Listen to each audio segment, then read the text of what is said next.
हम लोग जो सत्संग करते हैं परमाराध्य सदगुरु महाराज इसके लिए आशीर्वाद देते हैं। आशीर्वचन है, मैं आपको उपदेश की बात करने नहीं आया हूं। उम्र के ख्याल से मैं आशीर्वाद दे सकता हूं, क्योंकि आप लोगों से मेरी उम्र अधिक है। कौन कहते हैं? संत सदगुरु महाराज कहते हैं। मैं अपने लिए जो भलाई सोचा हूं वही भलाई आप लोगों के लिए भी चाहता हूं। मैं वर्षों तक सोचा तो दृढ़ हो गया कि संतों के ज्ञान में जो मंगल है वही असली मंगल है। इस मंगल के लिए भजन सत्संग करते रहें और सदाचार का पालन कर अपने को पवित्र बनाए रखें। सदाचार के पालन में आपको बल मिलेगा और संसार में प्रतिष्ठा होगी। यह प्रतिष्ठा सबसे अधिक प्रतिष्ठा है। जो भजन साधन करते रहेंगे तो उनको खाना दाना और कपड़ा की कभी कमी नहीं रहेगी। सुख दुख का परवाह नहीं करते हुए भजन साधन करते रहना चाहिए। मैं ईश्वर से प्रार्थना करता हूँ कि आप लोग सुखी रहें। परम पूज्य महर्षि में ही परमहंस जी महाराज को यह आशीर्वचन दिनांक 22 में 1967 ईस्वी को बिहार राज्य अंतर्गत भागलपुर स्थित महर्षि में आश्रम कुप्पा घाट में हुआ था। श्री सदगुरु महाराज की जय। बंदो गुरु पद कंद कृपा सिंधु नर रूप हरि महामोह कुंज जासु बचन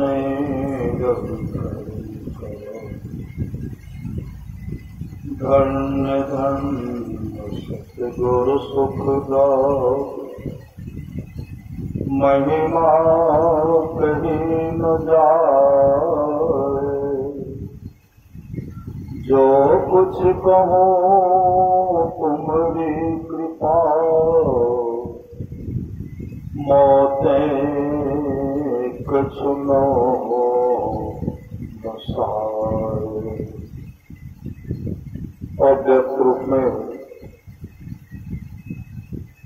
प्रातः स्मरणीय अनंत श्री बेहोशित परम पूज्यपाद सदगुरु महाराज के चरणों में कोटि कोटि नमन। मंचासीन पूज्य बाबागण, विशिष्ट गुरुजन,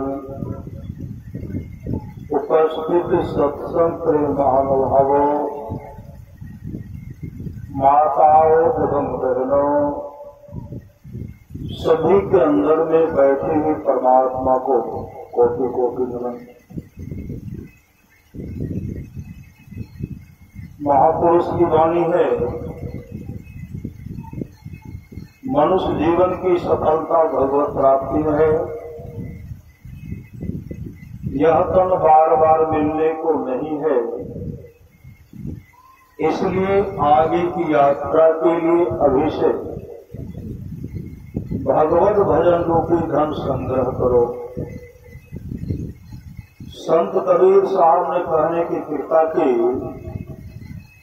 बार बार नर दे नहीं यह बिगड़े, चेत सके तो चेत कहत तब बिगड़े।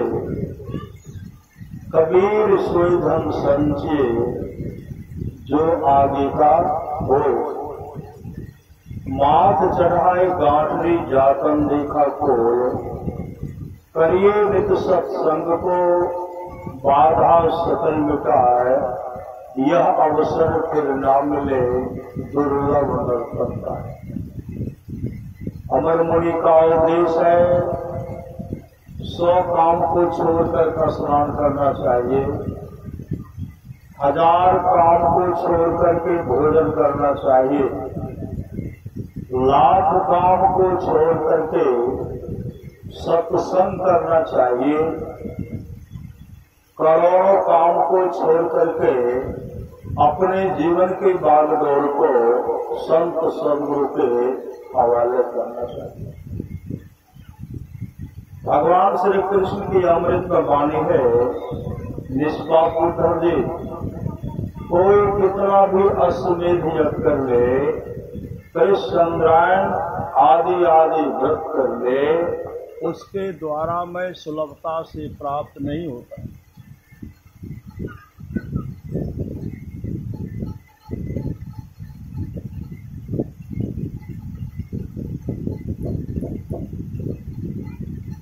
भगवान श्री कृष्ण की अमृत वाणी है, निष्पाप उद्धव जी, कोई कितना भी अश्वमेध यज्ञ कर ले, कृष्ण चंद्रायण आदि आदि व्रत कर ले, उसके द्वारा वह सुलभता से प्राप्त नहीं होता।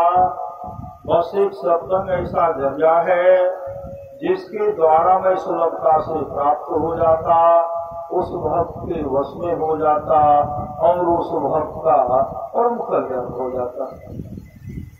परमाराध्य सद्गुरु महा की वाणी है, जिसके आस पास में सत्संग हो, वहां के लोग घर में बैठे रहे, सत्संग में नहीं आवे,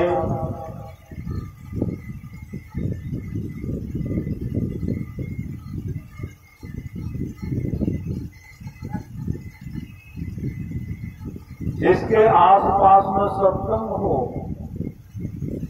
वहां के लोग घर में बैठे रहे, सत्संग में नहीं आवे नहीं जाए, समझिए ऐसे लोगों का भाग्य संस्कार बहुत गिरा हुआ है।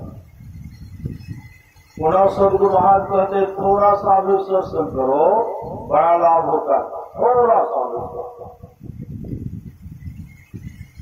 सा भी सत्संग करो बड़ा लाभ होता है।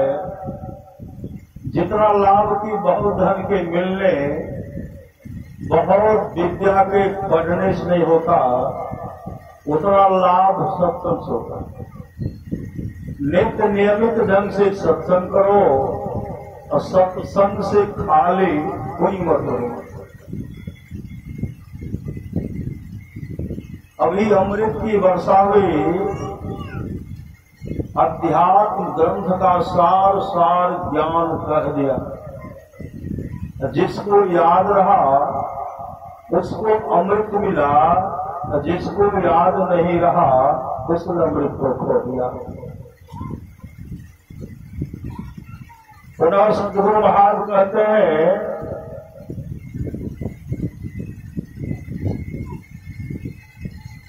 पुनः सद्गुरु महाराज कहते हैं, जो लोग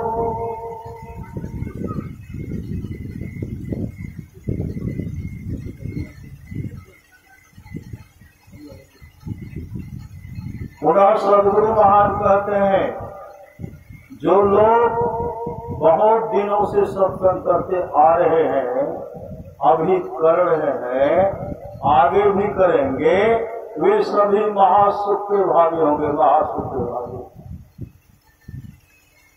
भगवान महर्षि रमन जब सत्संग करते थे, उनके सत्संग में गाय आती थी, गाय, उनके सत्संग को सुनने के लिए गाय आती थी, गाय। संजोग से एक दिन गाय सत्संग नहीं आई, तो भगवान महर्षि रमन जब ध्यान करते हैं, तो क्या देखते हैं, गाय जो है जंगल में बीमार पड़ गया, गाय जंगल में बीमार पड़ गया।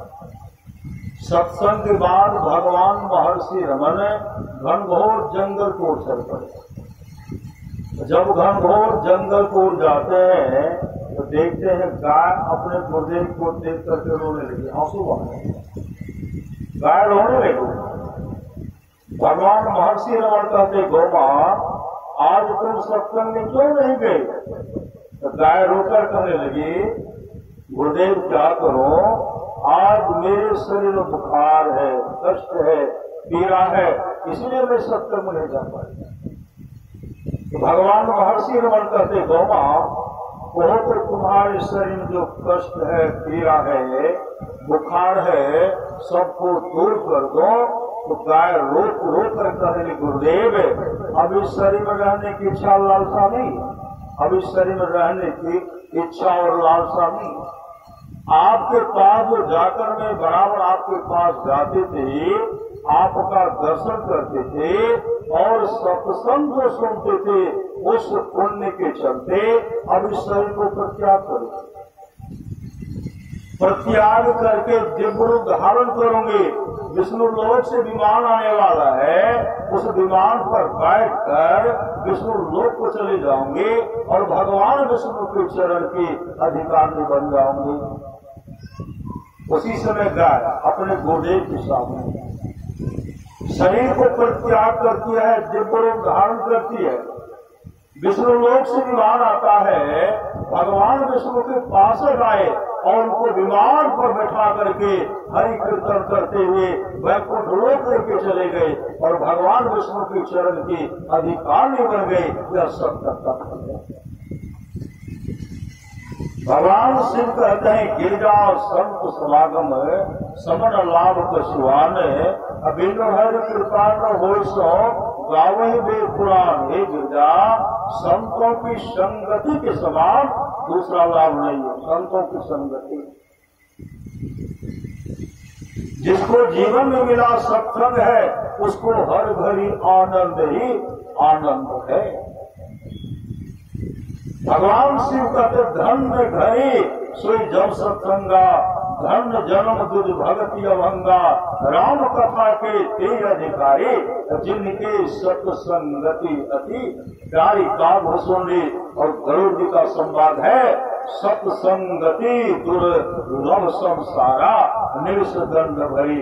एको बारा भगवान श्री राम अपने प्रजा को उपदेश करते हैं, भगति स्वतंत्र सकल सुख खाने, बिनु सत्संग पावे प्राणी। भक्ति का मतलब होता सेवा। भगवान श्री राम और वशिष्ठ जी का संवाद है, जो वाणी विचार के द्वारा अपने पिताजी को प्रसन्न कर लेते हैं। अगर पिताजी खुश हो गए तो ब्रह्मा विष्णु महेश खुश हो जाता है। पिताजी के खुश होने से ब्रह्मा विष्णु महेश खुश हो जाते हैं।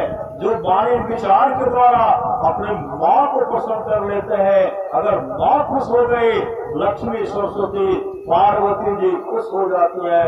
जो भाई भाई में प्रेम से रहते हैं, तमाम देवता खुश हो जाते हैं। जो पत्नी पत्नी में प्रेम से रह रही है, तमाम देवियां खुश हो जाती है। जो गुरु को प्रसन्न कर लेते हैं, विश्व ब्रह्मांड में जितने ऋषि मुनि है सब खुश हो जाते हैं। कहीं जाने का पता नहीं है।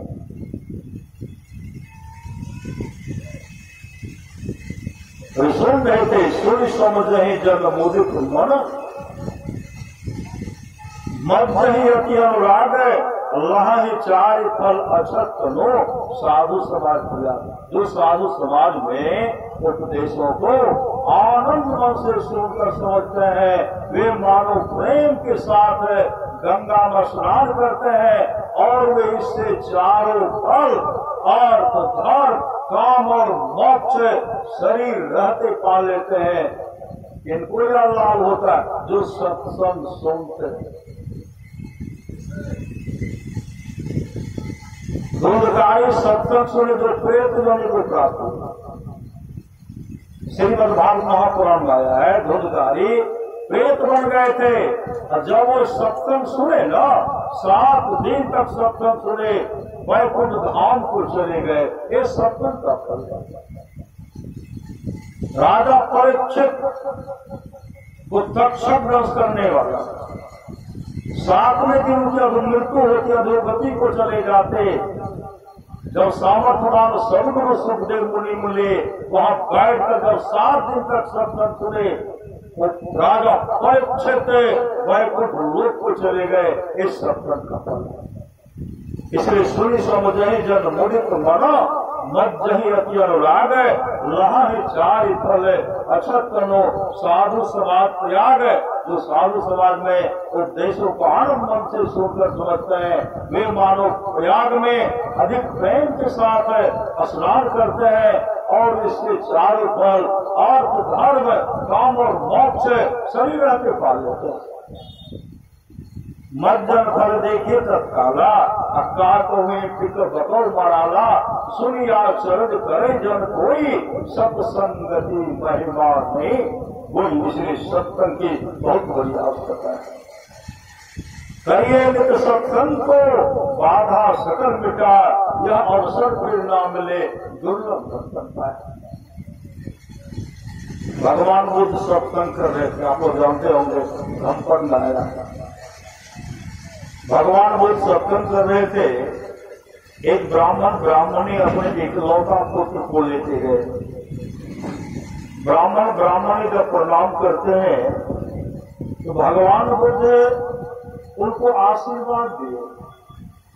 और 5 साल का ब्राह्मण कुमार था, वो जब भगवान बुद्ध को प्रणाम करते हैं तो भगवान बुद्ध कुछ नहीं बोलते हैं, चुप हो गए, आनंद करते बनते। इनके माता पिता आपको प्रणाम के पाप को आशीर्वाद दिए। यह ब्राह्मण कुमार जब आपको प्रणाम किए, आप कुछ नहीं बोले। भगवान इकलौता पुत्र है, इनको आशीर्वाद तो दीजिए। तो भगवान बुद्ध कहते आनंद है, मैं इसे क्या आशीर्वाद करूं? यह ब्राह्मण कुमार मात्र 7 दिन जीवित रहने वाला है। इतना सुनते ही ब्राह्मणी रोने लगे, आनंद करते बनते, इकलौता पुत्र है, आशीर्वाद तो दीजिए। तो भगवान बुद्ध कहते देखो आनंद है, इसके लिए सत्संग कराना पड़ेगा। 7 दिन सत्संग कराओ, ऐसा घेरा बनाओ, घेरे के अंदर में 7 दिन तक सत्संग होगा। और यह ब्राह्मण कुमार बैठ करके सत्संग सुनेगा। घेरा बनाया गया, घेरे के अंदर में 7 दिन तक सत्संग हुआ। और ब्राह्मण कुमार आगे में बैठकर 7 दिन तक सत्संग सुने। 7वें दिन तक सत्संग चला, 7वें दिन सत्संग समाप्त हो गया। 8वें दिन जब वह ब्राह्मण कुमार भगवान बुद्ध को प्रणाम करने के लिए गए, जैसे प्रणाम करते हैं भगवान बुद्ध कहते हैं दीर्घजीवी भव, दीर्घजीवी भव। आनंद करते बनते। जो ब्राह्मण कुमार मात्र 7 दिन जीवित रहने वाला था, 7 दिन तक तो सत्संग सुने।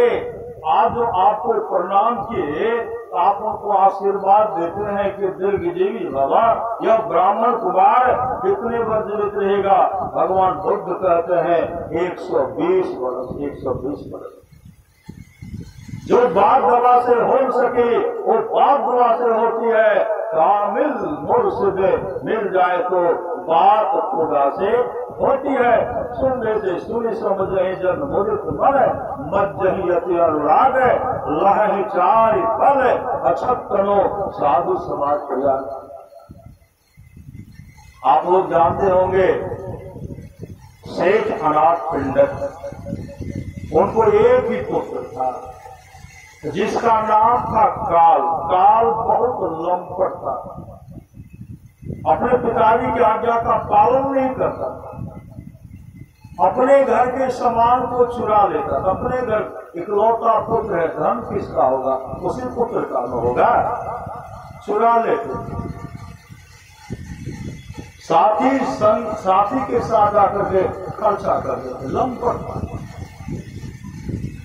एक दिन सेठ अनाथ पिंडक अपने पुत्र काल को कहते हैं, काल भगवान बुद्ध का सत्संग हो रहा, उस सत्संग में जाओ।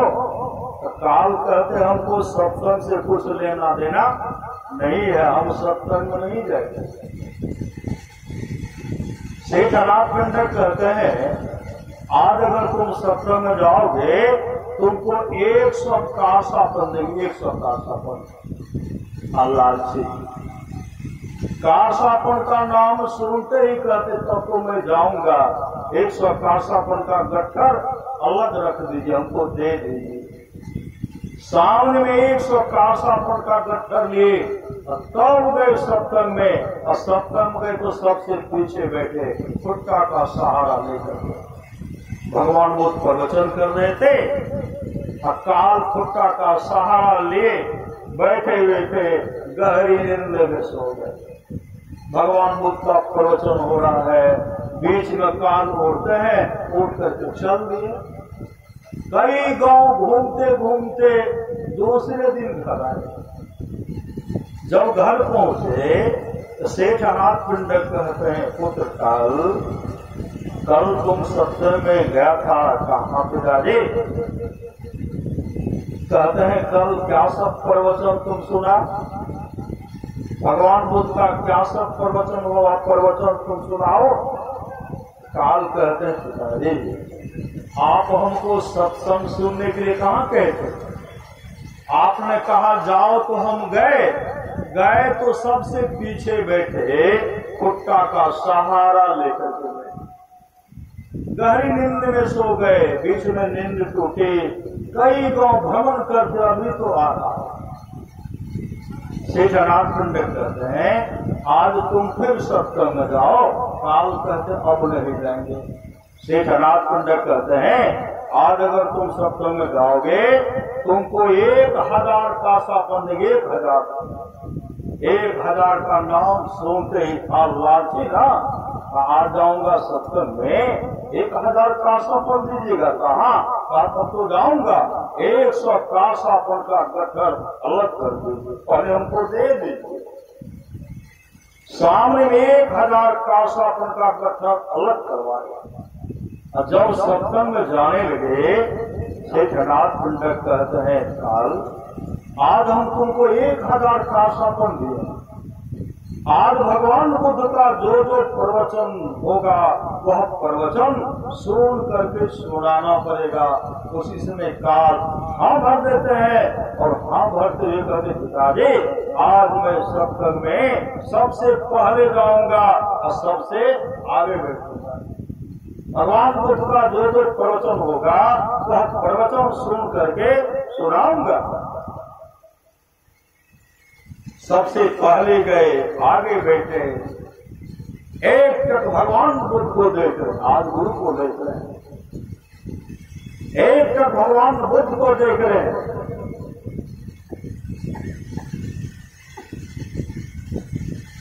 अब भगवान बुद्ध काल को देख रहे हैं। भगवान बुद्ध का धारा प्रवाह प्रवचन हो रहा। काल सुन रहे, काल जो सत्संग सुन रहे हैं, सुनते सुनते काल को समाधि लग गए। समाधि भगवान बुद्ध का प्रवचन समाप्त हो गया। भगवान बुद्ध अपने निवास में गए, जो भी श्रोता से थे सब निकल गए। लेकिन काल सत्संग पंडाल में बैठे हुए, काल को समाधि लग गई।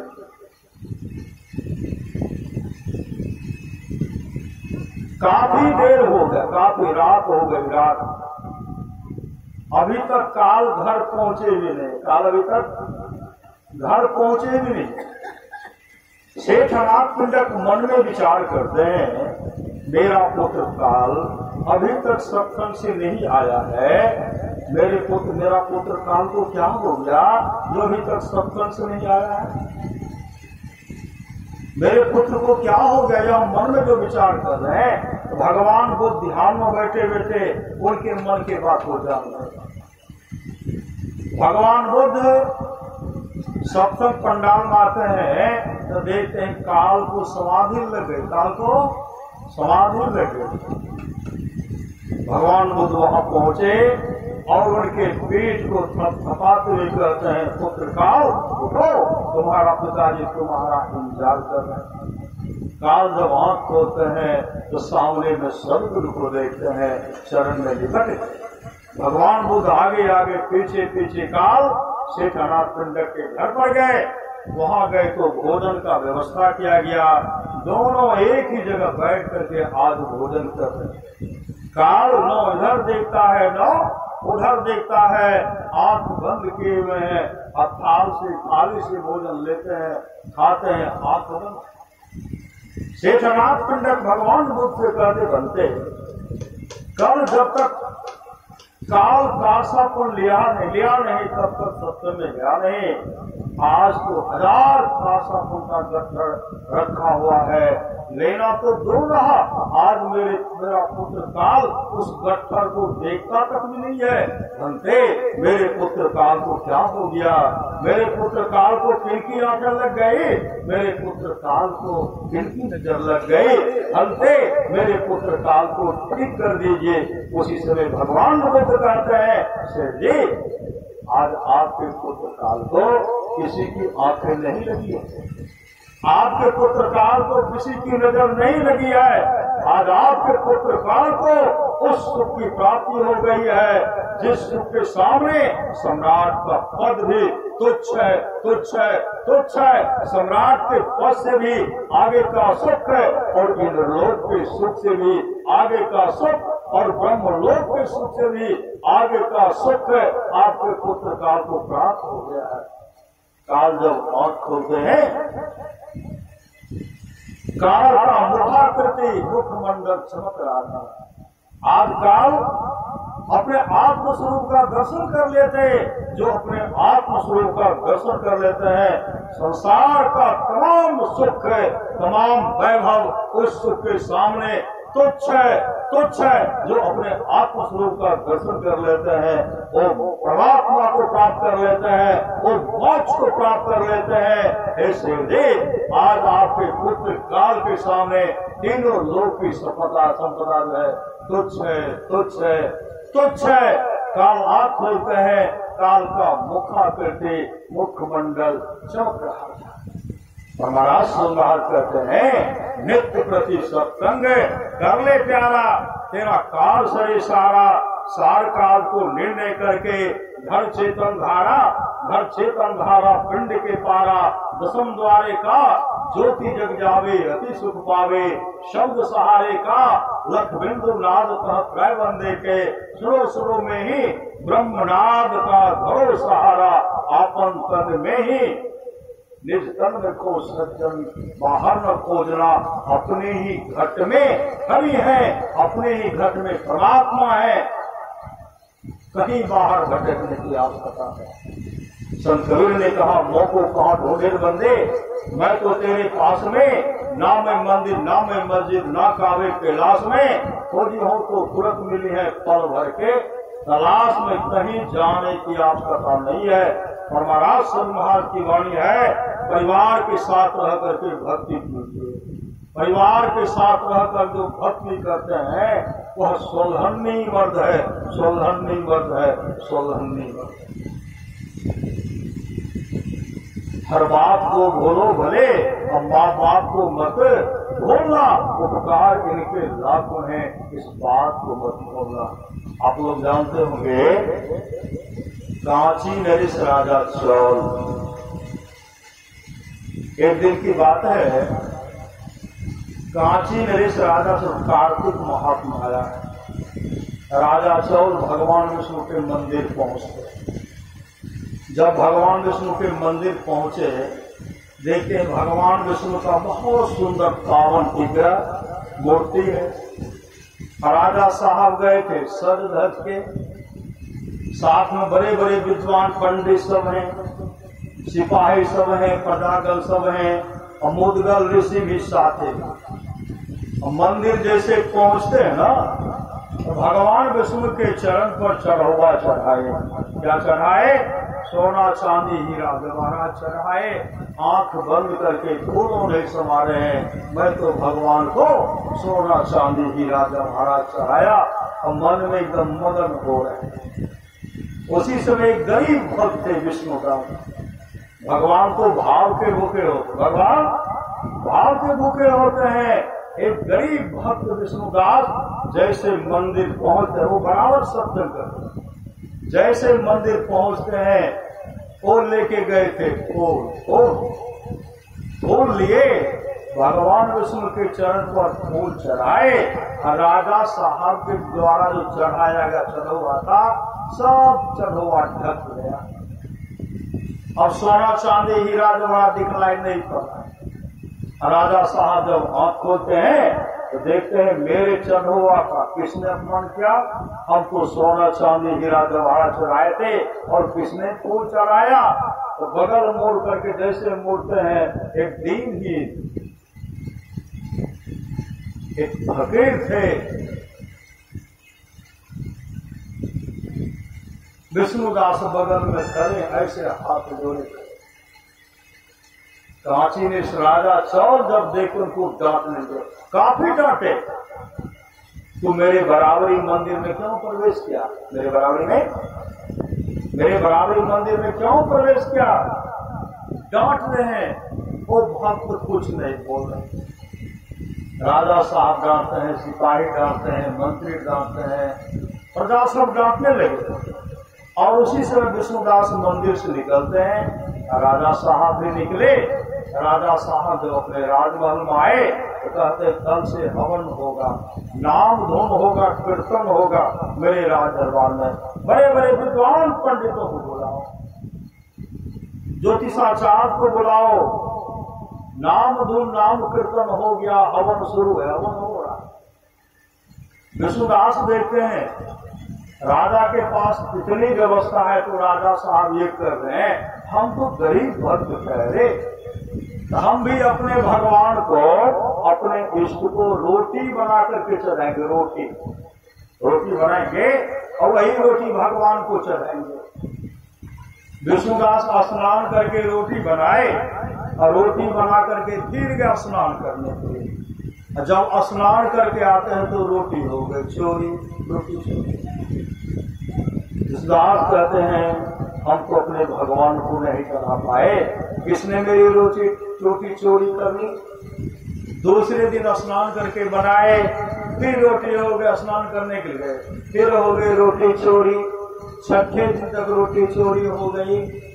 सातवें दिन रोटी बनाते हैं, फिर स्नान करने के लिए अंतः प्रेरणा हुई विष्णुदास तुम रोटी बनाते हो, तुम अपने भगवान को अपने हाथ से चढ़ा नहीं पाते हो, तुम्हारी रोटी चोरी हो जाती है। स्नान करते रहोगे तो चोर को कब पकड़ोगे? स्नान करना छोड़ो और चोर को पकड़ो। जैसे विष्णुदास वहां से वापस आते हैं तो देखते दीनहीन है, दीनहीन, अस्थि पंजर सटा हुआ है, अस्थि पंजर सटा हुआ शरीर पर वस्त्र भी नहीं है, हड्डी झलक रहा है, पांव में मुंह में स्याही पड़ा हुआ, पांव में विवाद पटा हुआ है। देखते उनके हाथ में रोटी है, उनके हाथ में रोटी। जैसे विष्णुदास देखते हैं उनके हाथ में रोटी है, विष्णुदास कहते हैं आखिर में चोर पकड़ा ही गया। जैसे कहते आखिर में चोर पकड़ा ही गया, वो दीनहीन जो था रोटी लेकर के भाग रहे हैं। उसी समय विष्णुदास चूल्हा के पास देखते हैं तो कटोरा में घी रखा हुआ है। घी का कटोरा उठाते हैं और पीछे से दौड़ लगाते हुए कहते हैं अतिथियों रुको, सूखा मत खाओ, घी तो लगा करके खाओ, सूखा मत खाओ, घी तो लगा करके खाओ। पीछे पीछे घी का कटोरा लेकर जो दौड़ रहे थे वो आगे आगे जो भाग रहे थे, दीनहीन जो आगे भाग रहे थे फिसल करके गिर गए। एक हाथ जमीन पर है और जिस हाथ में रोटी है वो हाथ ऊपर है। विष्णुदास वहां पहुंचे और उनके हाथ से रोटी लिए और घी के कटोरा में डुबा करके जैसे ठोस करके खिलाते हैं तो सामने में क्या देखते हैं?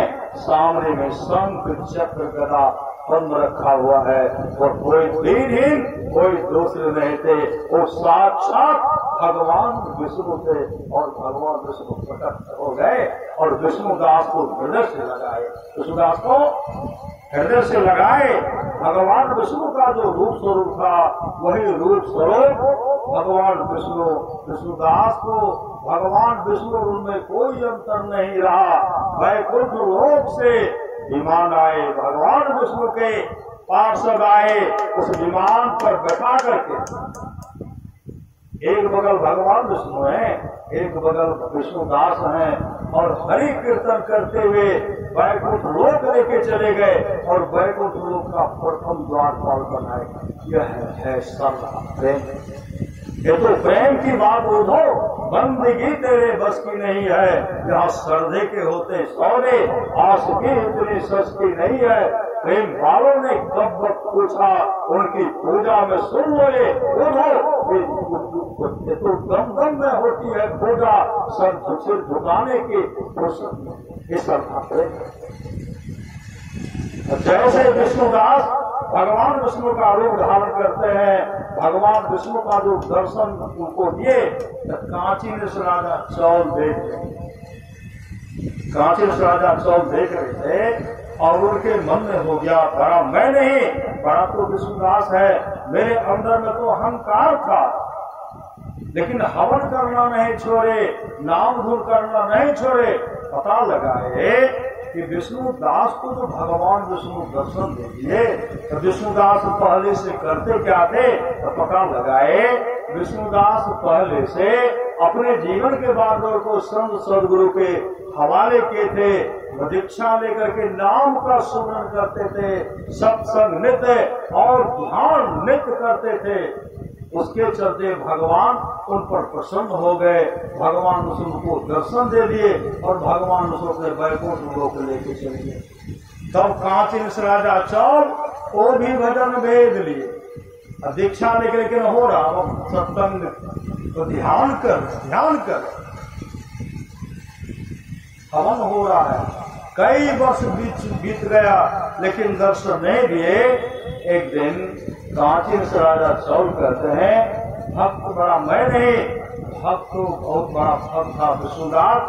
आज अगर हमको भगवान विष्णु दर्शन नहीं देंगे तो हवन कुंड में छलांग लगा करके हम आत्महत्या कर लेंगे। तमाम को कह दिए और उसी समय हवन कुंड के पास गए और कहते हैं, मैं आत्महत्या करने के लिए जा रहा हूँ, क्योंकि बड़ा मैं नहीं, बड़ा है विष्णुदास। भगवान हमको जो दर्शन नहीं दे रहे हैं, हम छलांग लगाने के लिए जा रहे हैं। जैसे गुरु मंत्र का सुमरण करते हुए हवन कुंड में छलांग लगाते हैं, भगवान उसमें प्रकट हो गए, उनको गोद और उनको भी वैकुंठ लोक लेके चले गए। लेकिन उनको दूसरा द्वार पाल रहा है। जीवन में सत्संग सुनिए, हमारा समूह की वाणी है, थोड़ा सा भी सत्संग करो, बड़ा लाभ होता है। जितना लाभ की बहुत धन के मिलने, बहुत विद्या के पढ़ने से होता है, उतना लाभ सत्संग से होता है। नित्य नियमित ढंग से सत्संग करो और सत्संग से खाली कोई मत रहो। अभी अमृत की वर्षा हुई, अध्यात्म ग्रंथ का सार ज्ञान कह दिया। जिसको याद रहा उसको अमृत मिला, जिसको याद नहीं रहा उसने अमृत को खो दिया। इसलिए महापुरुष की वाणी है, हर बात को भूलो भले और माँ बाप को मत भूलना। उपकार इनके लाखों है, इस बात को मत भूलना। आप लोग जानते होंगे कुंडले माता पिता का सेवा नहीं करते। कुंडली की जब शादी हुई, कुंडली अपने माता पिता को घर से निकाल सब सामान को फेंक दिया। माता पिता बिलख करके रो गए। पंडित तो इस तरह क्यों कर रहा? कहा कुछ नहीं, मैं पत्नी का सेवा करता हूं तो आपको दुख होता है, इसलिए आप मेरा घर छोड़ करके भाग गए। भगा दिए। बहुत दिन के बाद जब कुंडली की पत्नी गर्भवती हुई, अपने पतिदेव से कहते अब तो कोई काम करने वाला चाहिए। कुंडली कहते मैं करूंगा, किसी दहाई का व्यवस्था कर दूंगा। कुंडली की पत्नी कहती नहीं, दूसरे से काम कराइएगा, वो भोजन लेंगे, मजदूरी लेंगे, वस्त्र लेंगे, लेकिन माँ को खोजिए। माँ को कहाँ खोजिए? माँ को तो जो भोजन देंगे वही माँ कर लेंगे, जो वस्त्र पहनती घाटा चीजा माँ पहन। माँ को खोजिए। कुंडली निकले, सब सारे कुंडली कहाँ जा रहे हो? कहाँ जा रहा हो? भ्रमण तीर्थाटन करने के लिए। गांव के लोग कहते माँ को धक्का मार करके और पिता को धक्का मार मार करके घर से बाहर कर दिया और जा रहे तपस्या करने के लिए, भगवान को पसंद करने के लिए। भगवान कभी खुश नहीं होंगे। अरे पुण्य को वापस लौट जाओ, लेकिन वो चलते हैं, आगे जब बढ़ते हैं। एक जगह गए, बहुत भक्त इधर से उधर कर रहे थे, बहुत भक्त बैठे हुए थे। पुण्य को वहां पता लगाए यहाँ क्या हो रहा है, कहते यहाँ सत्संग हो रहा है। तो कुर्सी का आश्रम है, यहाँ सत्संग हो रहा है। जैसे कुंडली के भीतर पहुंचते हैं, पूरा पंडाल भरा हुआ, बहुत भक्त बैठे हुए थे। और कुकुशली के बगल में 3 दिव्य सुंदरी माँ है, 3 दिव्य सुंदरी माँ। उसके हाथ में फूल का माला है। कुकुशली को प्रणाम करके उनके चरण पर रख करके और बगल में हाथ जोड़ करके करी। कुंडली उतनी दिव्य सुंदरी माँ को कभी देखे नहीं। उनके मन में हुआ कितनी दिव्य सुंदरी माँ है, इनका चरण स्पर्श करना चाहिए, उनको प्रणाम करना चाहिए। कुंडली जैसे आगे बढ़ते हैं, जैसे उन माँ का चरण स्पर्श करना चाहते हैं, माँ पीछे हट गई और माँ कहने पापी, माता पिता को तो घर से धक्का मार मार करके बेघर कर दिया। माता पिता एक एक दाने के लिए तरस रहे हैं और तड़प रहे हैं। तेरा तन अपवित्र है, तेरा हाथ अपवित्र है, तेरा मन अपवित्र है, और इस अपवित्र हाथ से मेरा चरण स्पर्श करके मुझ पर पाप चढ़ना चाहता है। पापी यहाँ से भाग। उसी समय कुंडली पीछे हटकर कहते, माँ आप कौन है जो मेरे घर पर घटना घटा, जो मैं अपने माता पिता को धक्का मार मार करके घर से बेघर कर दिया, और उसके बारे में आप जान नहीं, आप कौन है? तो वह माँ कहने लगे, मेरा परिचय जान करके क्या करोगे? आपको कुंडली रोने का माँ उसी माता पिता को ढूंढने निकला। सही मैंने माता पिता के साथ अच्छा व्यवहार न किया।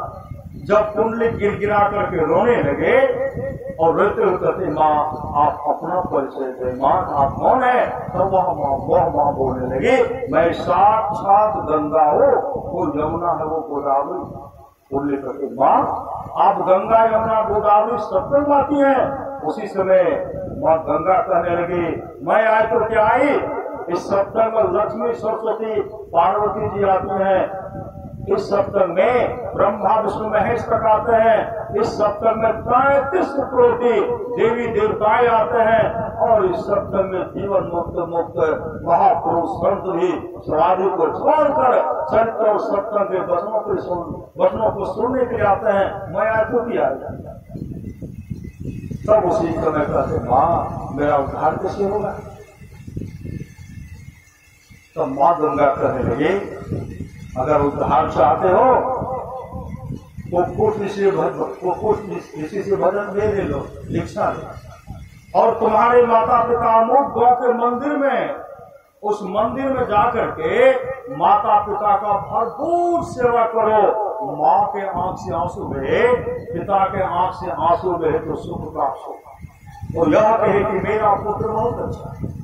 इस तरह का जब श्रद्धा से तुम्हारे माता पिता के आंख से आंसू निकल पड़ेगा और तुम्हारा परम कल्याण हो जाए, लेकिन श्रद्धा से आंसू और यह निकल पड़े मुंह से निकले, मेरा पुत्र बहुत सेवा करता है, उस दिन तुम्हारा परम कल्याण हो जाएगा।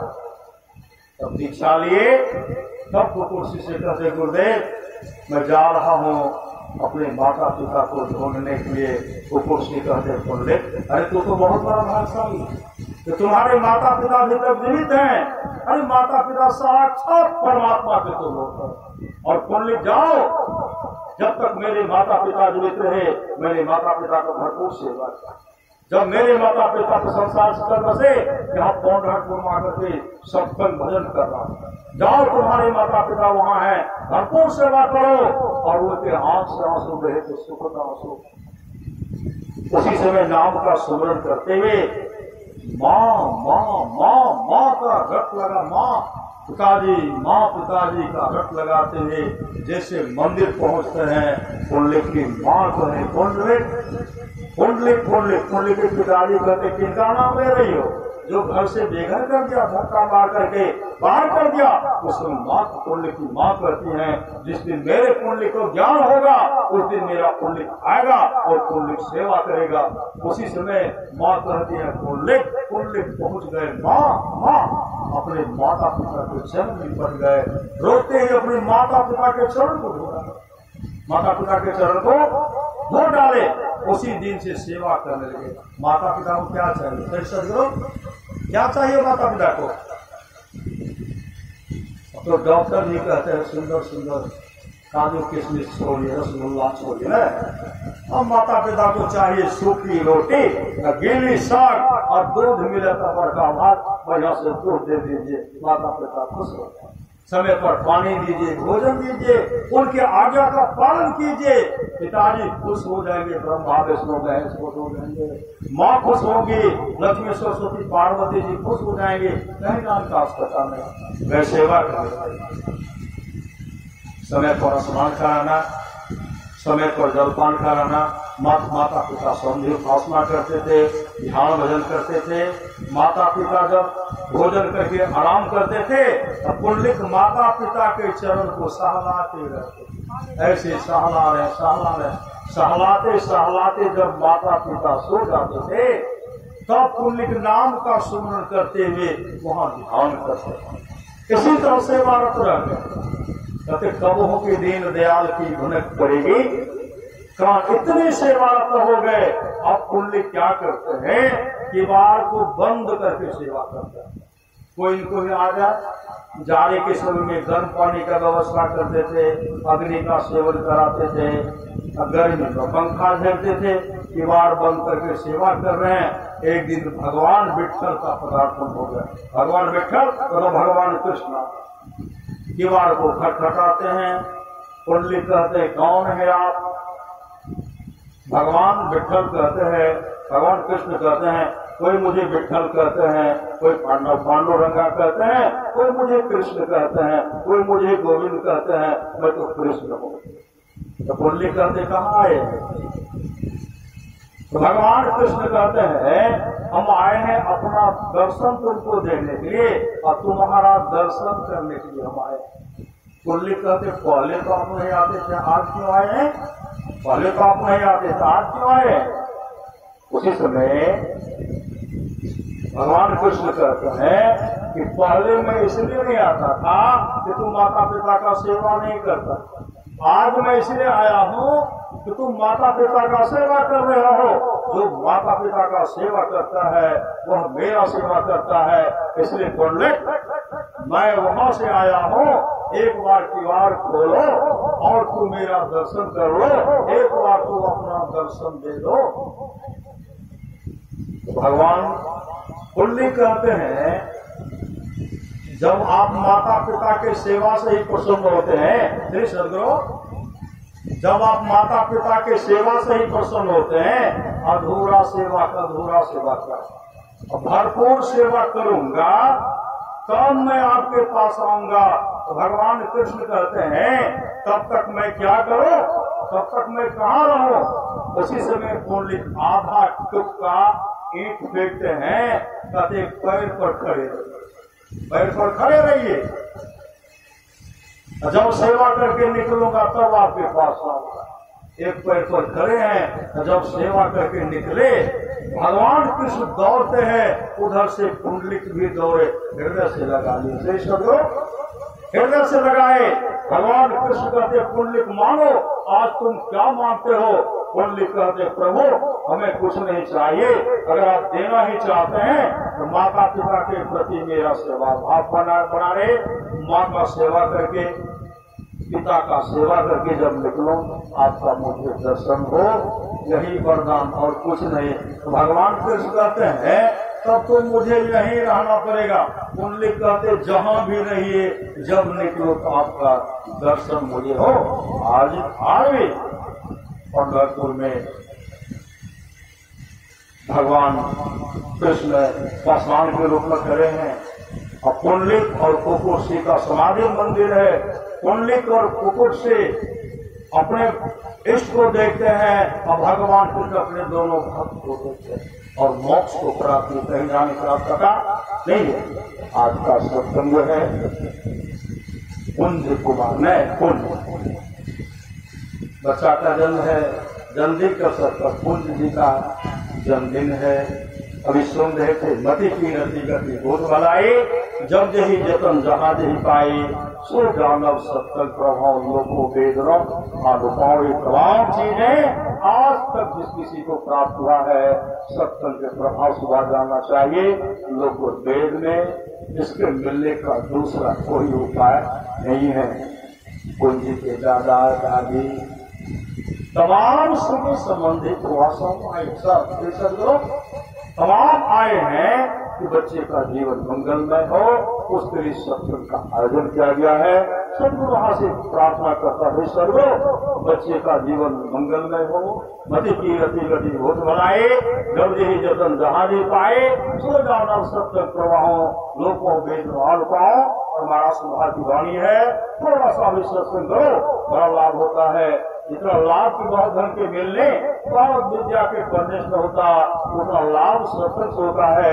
नित्य नियमित ढंग से सत्संग करो, सत्संग से खाली कोई मत रहो। अभी अमृत की बसावे अध्यात्म ग्रंथ का सार सार ज्ञान कर दिया। जिसको याद रहा उसको अमृत मिला, जिसको याद नहीं रहा उसने अमृत को खो दिया। बोलिए प्रेम से श्री सदगुरु महाराज की जय।